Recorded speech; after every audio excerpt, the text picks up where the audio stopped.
Recovered file, acoustic intake, case 741. The material arrived as damaged field recorders, memory cards, and a paper journal from a restricted forest survey zone. The anomaly was already present in the first recovery pass. Several audio files that should have held animal calls contained short human phrases that matched nothing spoken on site, and the first analyst note observed that the words aligned too closely with the researcher's private journal entries to be coincidence. The equipment itself was ordinary. 3 trail microphones, 2 handheld recorders, 1 weather case with water damage, and a notebook with mud on the spine. The labels were not ordinary. 1 recorder carried a tag for a station that did not appear on the deployment map.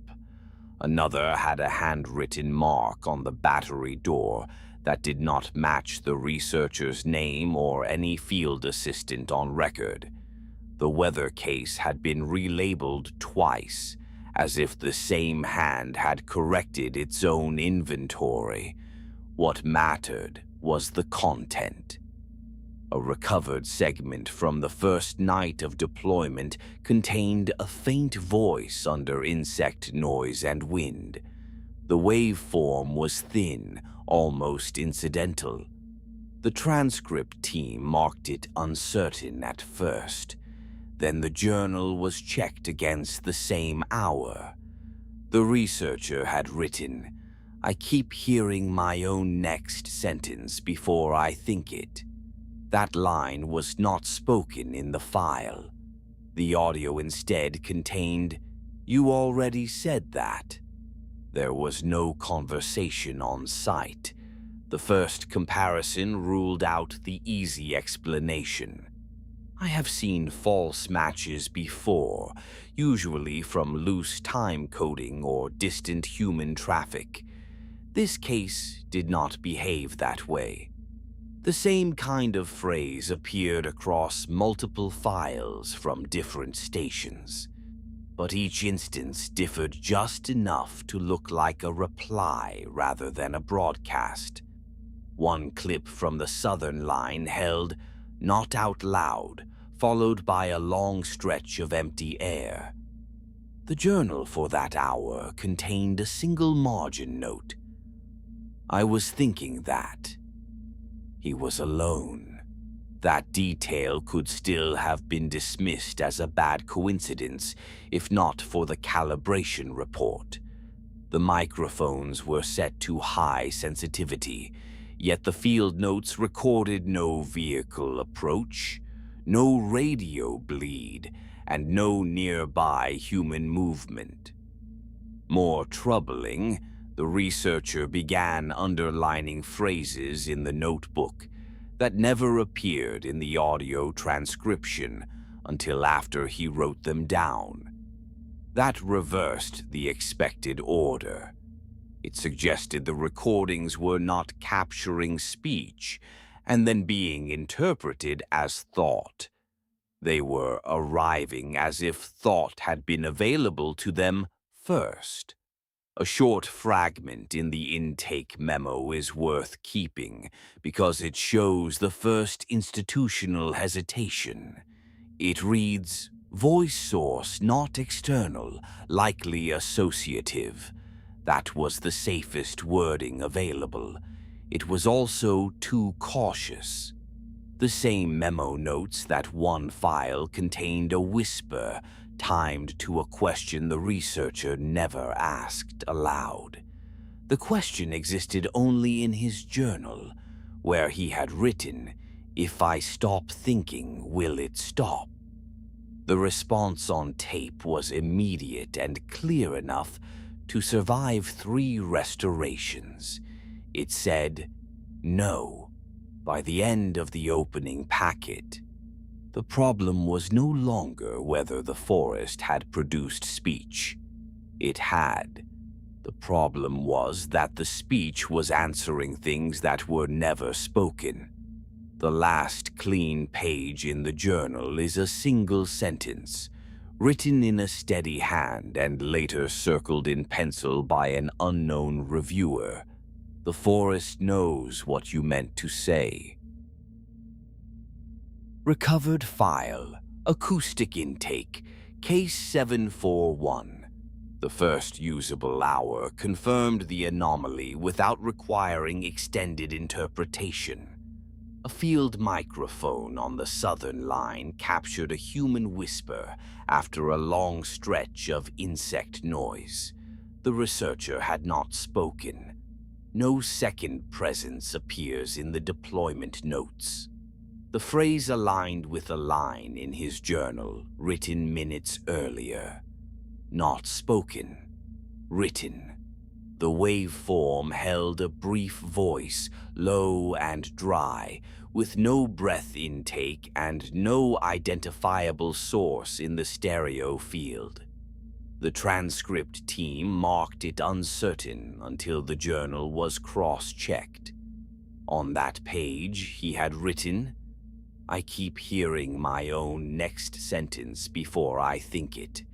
The audio did not contain that line. It contained a reply. "You already said that." That was the point where the file stopped behaving like a recording. 2 additional stations captured similar phrases within the same hour. Not identical, not repeated. Each instance differed slightly, as if responding rather than broadcasting. One held, "Not out loud." Another, from the eastern line, contained only, "Too late." There was no overlapping audio source between them. The equipment logs did not support contamination. No vehicle approach. No radio bleed. No nearby human movement. The grid was isolated enough that interference would have produced broader artifacts. It did not. The phrases were selective. The researcher's notes change immediately after the first review. His entries shorten. He begins crossing out complete sentences before finishing them. In one margin, he writes only, "I was thinking that." He does not record the thought itself. A later file completes a sentence he did not finish writing. "I did not say the rest because I knew it would answer." That line does not appear in his handwriting, only in the recording. From that point forward, silence begins to carry meaning. Pauses that should have been empty contain responses. Gaps in speech are no longer neutral. They become the location of the anomaly. The first control test appears in a calibration log. The researcher notes that he will think a simple phrase without speaking it. The playback does not contain the phrase. It contains a correction. "You were going to ask whether it knew." He writes that question down only after hearing the recording. That reversal marks the shift. The file is no longer following thought. It is arriving ahead of it. After that, the records begin to diverge. Timestamps conflict. Deployment notes do not align with journal entries. One transcript includes the line, "I remember that differently," with no corresponding written entry. It is the first instance where the recording appears to address memory rather than language. The researcher stops writing full thoughts. Fragments remain. Warnings. Instructions to himself. "Do not think about the East Ridge." "If I think it, does it?" The sentences do not complete. The recordings do. By the end of the first night, he has already begun to limit what he allows himself to think near the microphones. The effort does not protect him. it reduces him. In the last clean segment from that sequence, he is silent for an extended interval. No movement, no environmental disturbance. A voice steady and unchanged in distance says, "You were about to ask something else. There is no recorded question." Recovered file, acoustic intake. Case 741 continued. By the time these materials were restored, the anomaly had already moved past simple echo. The forest was not repeating speech. It was taking pressure from the researcher's mind before he could commit it to words. The first useful recovery was a partial field log from the second night, written after the initial transcription review. It was not clean enough to trust in full, but one line was stable across 3 scans. The researcher wrote, "I am trying not to finish my thoughts." The next restored audio segment answers something he never said aloud and never wrote before playback. The voice in the file states, "Then do not begin them near me." That response is the point where the case changes from correlation to behavior. The source was not merely matching completed inner phrases, it was reacting to suppression itself. In the same recording, there is a long, quiet interval marked by insect noise, then a second voice fragment that the transcription team could not place. It says, "You are choosing the parts I get to hear." The line is followed by the sound of the chair shifting and the researcher exhaling through his nose, but no spoken reply. His margin note on the page reads, "I thought that before I knew I had thought it." That kind of phrasing appears repeatedly across the next set of kills. The journal, the deployment notes, and the restored audio no longer line up in ordinary sequence. A comment about battery life appears in the notebook after a recording that clearly references the comment before it was written. A calibration remark about wind direction is answered on tape by a voice saying, "You are only saying that because you do not want the other thing." The other thing was not spoken, not written, and not identified. Yet the researcher underlined that line twice, which suggests he knew exactly which thought had been intercepted. The strongest evidence came from a deliberate test.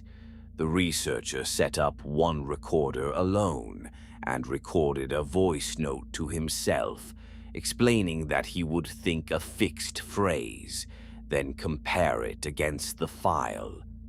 He chose a phrase about home, something bland enough to serve as a control.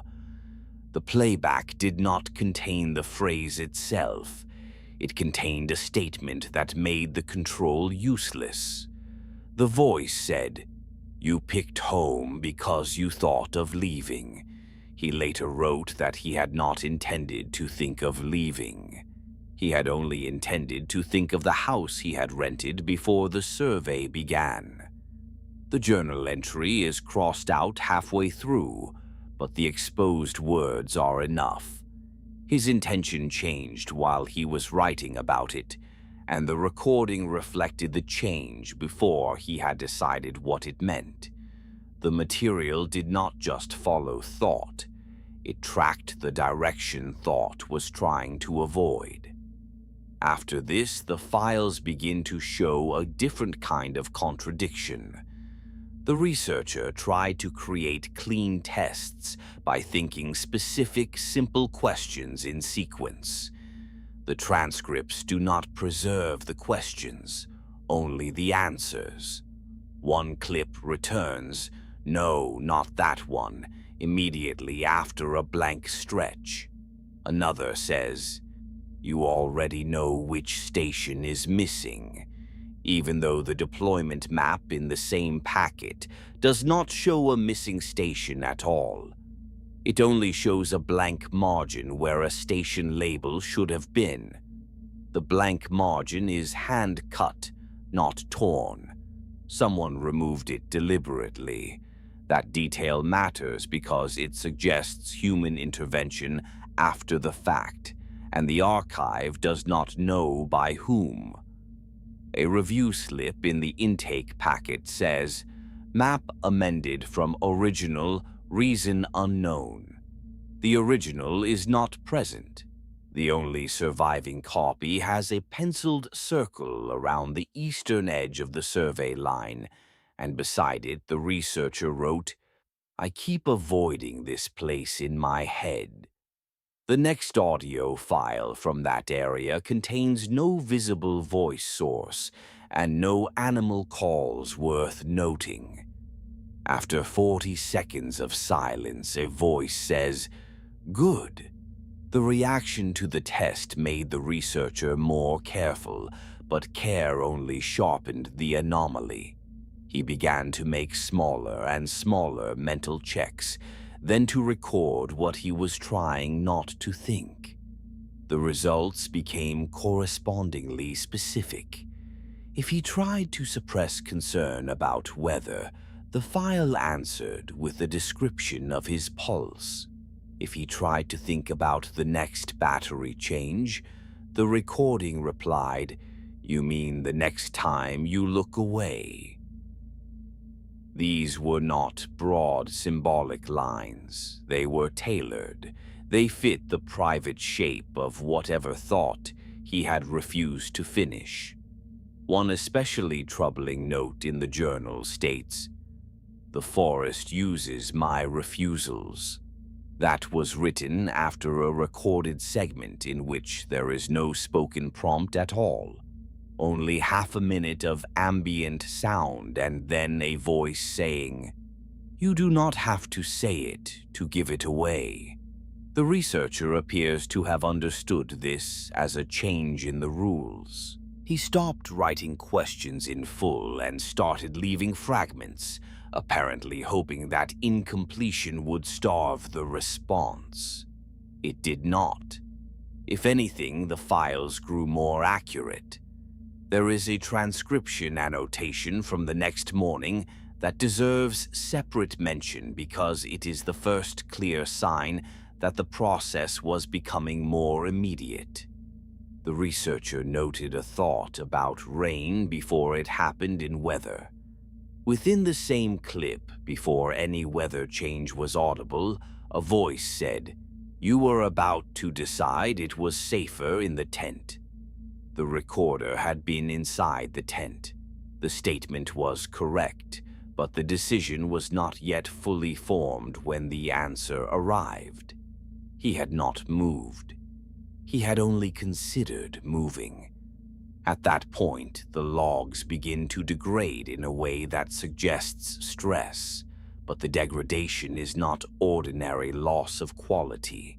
Some timestamps duplicate themselves. One page in the journal contains the same sentence written twice, but the second instance is darker and slightly longer, as if the pen had paused in the middle and then resumed with a different hand. The sentence reads, "I can hear what I will not finish." Under it, in faint graphite, is a line that was not there in the first scan. It says, "So can I." That is the earliest place in the file where the responses stop looking like replies to thought and begin to look like replies to intention before thought hardens.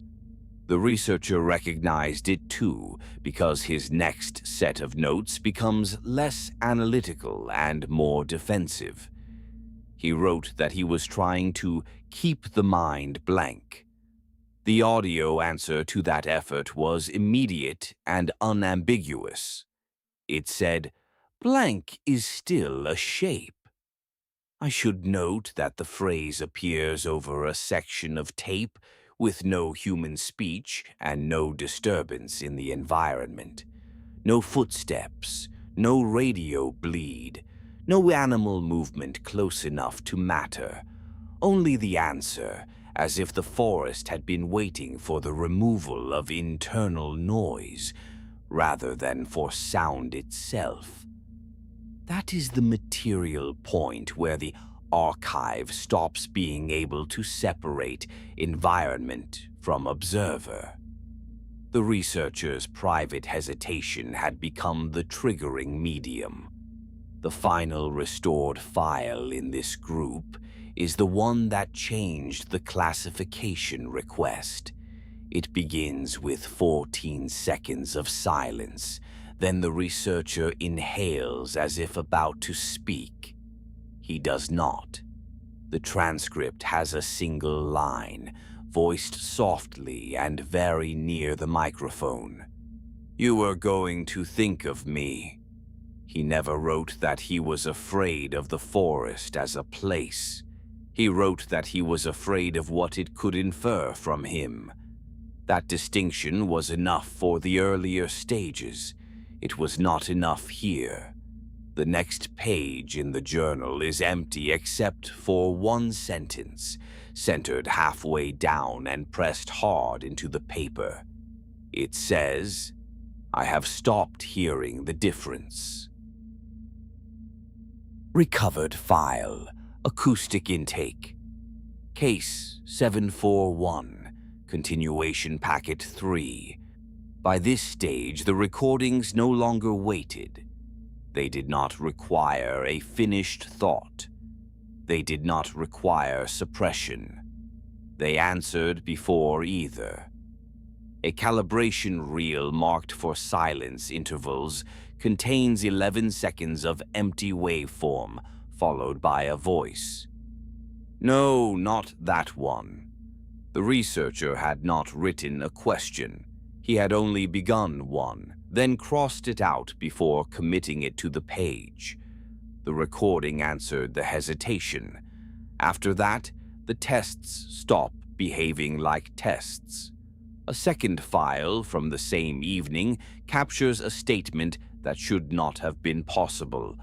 The voice says, "You already know which station is missing." The deployment map does not list a missing station. The eastern margin has been cut away. The label is gone. The location remains. The researcher notes in cramped handwriting, "I keep avoiding this place in my head." The next recording from that area contains 40 seconds of silence. Then, good. From this point forward, avoidance becomes the trigger. The shorter his thoughts become, the more precise the responses get. Do not think about the cold. You mean the empty seat?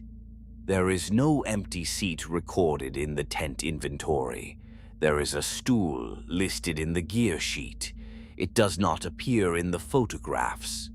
The recording does not answer the sentence. It answers what the sentence implies. A review note appears in the archive at this stage. It reads, "Responses now inferential." That phrasing is insufficient. The recordings are no longer tied to language. They are tied to association. He attempts to regain control by fragmenting his thoughts, writing partial lines, introducing decoys. The files ignore the visible content and follow what he concealed. You are trying to make a clean room in your head. There is no clean room. The second line is not present in the first transcription pass. It appears only after restoration. The material resists first recognition. At some point during this sequence, he tries to think nothing. The recordings become immediate. Blank is still a shape. There is no delay between intent and response. No gap to measure, no space to withhold. A technician reviewing the file notes a structural failure in sequence.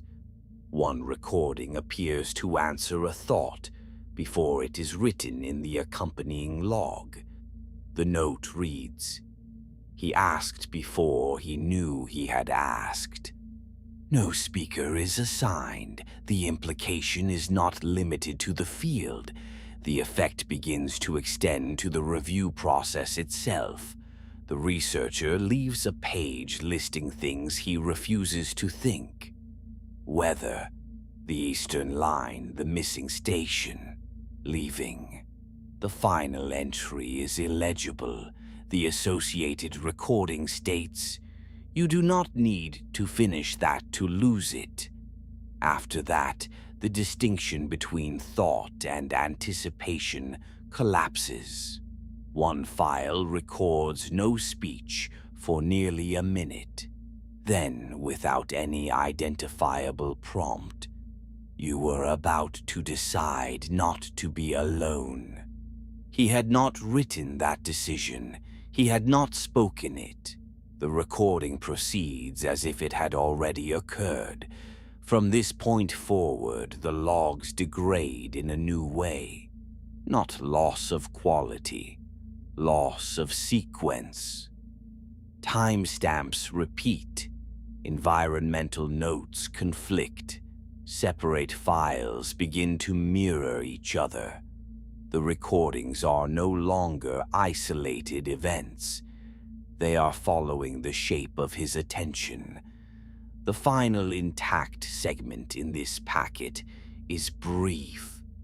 He remains silent, no movement, no environmental change.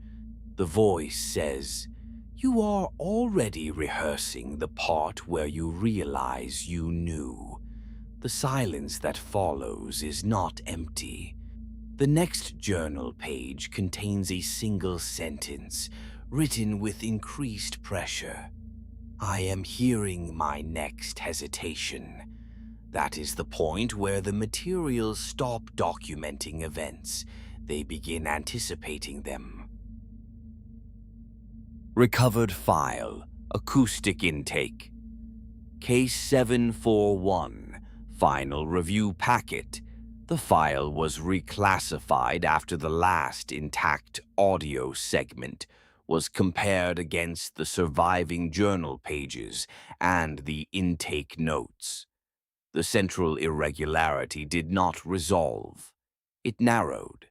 By the end, the recordings were no longer answering what the researcher had thought, or even what he had almost thought. They were answering the shape of the thought before it became conscious enough to be owned. The surviving materials show that this late stage did not depend on loud conditions, long exposure, or obvious distress.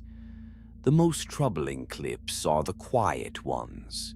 One field recording from the western line contains nearly 2 minutes of insect noise and a single breath that may have been the researcher's. Then, before any question is written, before any note on the page, a voice says, "No, not that way." The journal for the same interval contains no matching sentence.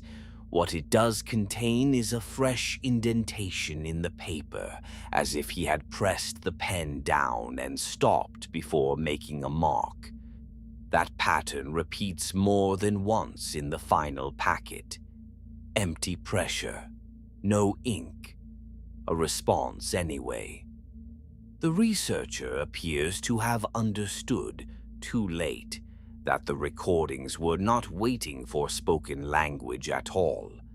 They were tracking the moment when an intention became distinguishable from background mind. One annotation in the margin says, "If I hold it still, it cannot learn it." The audio from the same hour answers, almost gently, "Holding it still is how you show it." There is no evidence of another speaker in camp. There is, however, evidence that the answer arrived before the sentence had been fully finished in the journal. The end of his note trails into a shallow line, then stops. The response occupies the space where his hesitation should have been. At this point, the review staff marked the file as compromised by observer effect, but that label was not sufficient. The compromise did not remain inside the study zone. A listening technician's memo, added after the second restoration pass, notes that the reviewer had started to anticipate phrases while reading the transcripts aloud for comparison. The memo is short and careful, but one line is preserved clearly. He paused before the recorder did. That is the first sign that the effect had crossed from the forest into anyone who tried to follow it closely enough. The memo closes with a request to discontinue vocal playback. The request was granted.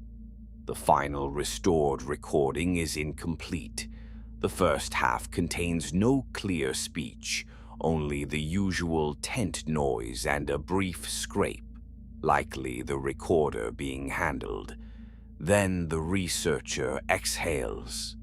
A voice close to the microphone and lower than the earlier one says, "You are going to stop hearing yourself." The transcript leaves no speaker attribution because there is no stable way to assign one. The phrase is not in any journal entry. It is not in the field notes. It appears in the audio and in the audio alone, and then in a later copy of the transcript with a handwritten correction from an unknown reviewer who wrote, "Or did you already?" That correction was struck through, then left in place. What remains after that is a gap large enough to matter. The next several minutes of tape are indexed but not usable. The waveform is present. The transcription layer is not. The archive note says only that repeated playback produced contradictory results, including lines that did not persist between reviews. One analyst wrote that the tape seemed to answer different unspoken thoughts depending on who listened. Another wrote that the answer changed after a silence in the room, not after any change in the recording itself. Those notes were not preserved together in the same packet originally. They were placed together later, which matters, because the ordering makes the implication worse. The file did not merely degrade, it adapted to the listener. The last journal page offers the clearest boundary we have, and even that boundary is unstable. It is mostly blank, with one sentence near the top and another near the bottom, both in the researcher's hand. The upper line reads, "I think it knows what I will not say next." The lower line reads, "I think that because it said so." Between them is a smear where his hand appears to have dragged across wet ink. No blood, no damage to the page beyond the smear.